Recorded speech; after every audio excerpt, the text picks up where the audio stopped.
This summer's production of Richard II is Apollo's first Shakespeare history play.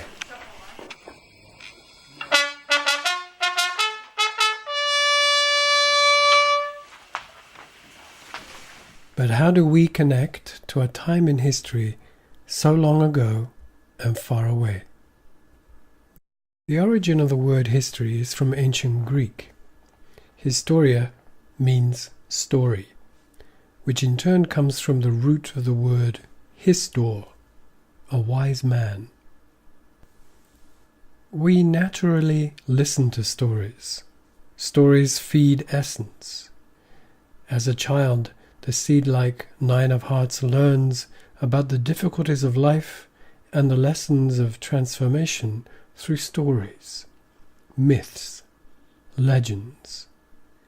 We have an inbuilt mechanism to listen to stories, and for many of us this interest never dies.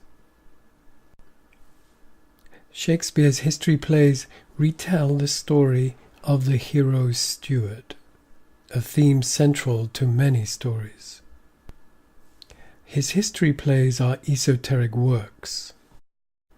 In Richard II, Shakespeare tells the story of a king whose actions cause his downfall, yet at the same time his self-awareness ascends.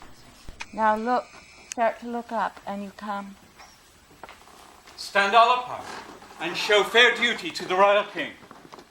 Richard was born in Bordeaux, France, in 1367 on the Feast of the Epiphany, where legend has it that he was visited by 3 kings.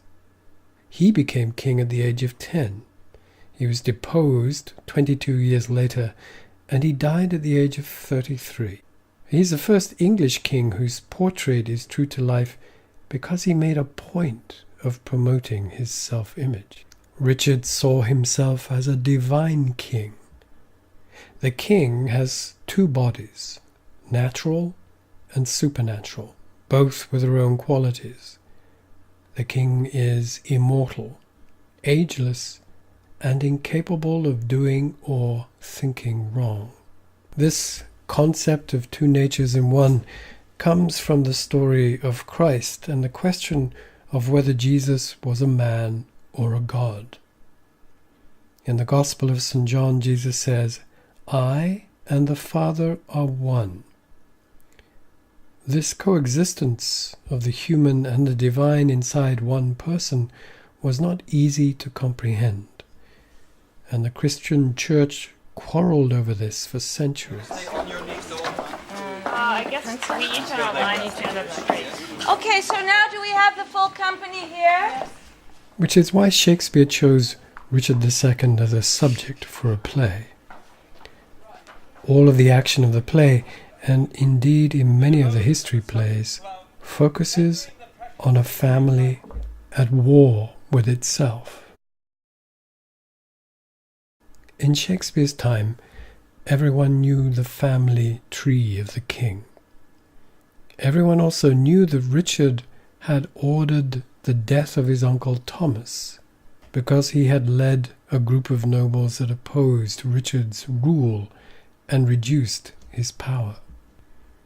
In the mind of the audience, Richard's murder of his uncle is related to the first murder ever recorded, the Old Testament story of Cain slaying his brother Abel.